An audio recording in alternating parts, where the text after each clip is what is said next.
O sector do mexillón, un dos máis importantes da nosa comunidade, especialmente das Rías Baixas, está tendo problemas co relevo xeracional. Cada vez menos rapaces e rapazas queren dedicarse á recollida de mexillón.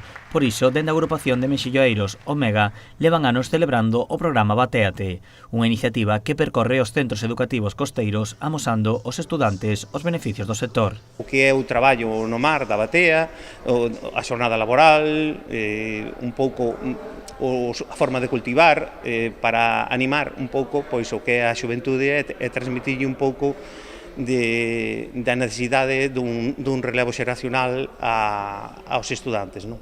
Este ano participaron 8 centros que mostraron a súa implicación realizando as súas reportaxes fotográficas ou audiovisuais. Hai un nivel de traballos que se basan en fotografía, en vídeos relacionados co traballo na batea, unha alta participación. Dende o sector consideran que Batéate é unha gran oportunidade para chegar aos rapaces e conseguir ese relevo xeracional. Este é un problema que teñen todos os sectores primarios. Pensamos que ca divulgación e co conhecimento, sobre todo nas bases, que podemos obter un fruto de maneira inmediata. Os presentadores foron Carlos Blanco e Xosé Antonio Touriñán, que entretiveron os escolares asistentes e fomentaron o traballo dos bateeiros. Eu teño un guión e el sae do guión, e aí está o bonito, non? Que Touri improvisa e é un improvisador increíble, e aquí en teoría competimos, porque eu apadriño uns institutos e el outros, pero nos competimos amistosamente, amigablemente, como é sempre.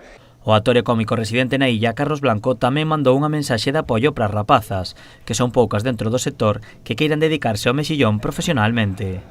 E as nenas, non, digo en serio porque é un sector moi masculinizado, non? E eu creo que non debe ser así, que as mozas deben incorporarse con forza ao traballo na batea, que xa non é aquel traballo tan duro de outras épocas, agora hai maquinaria, hai outros medios, non?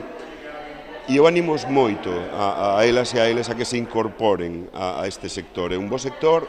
Carlos Blanco tamén destacou as vantaxes de dedicarse ao sector do mar, recoñecendo a súa dureza pero valorando aspectos como que non é precarizado, que se traballa ao aire libre e a organización do tempo de traballo que teñen os bateeiros.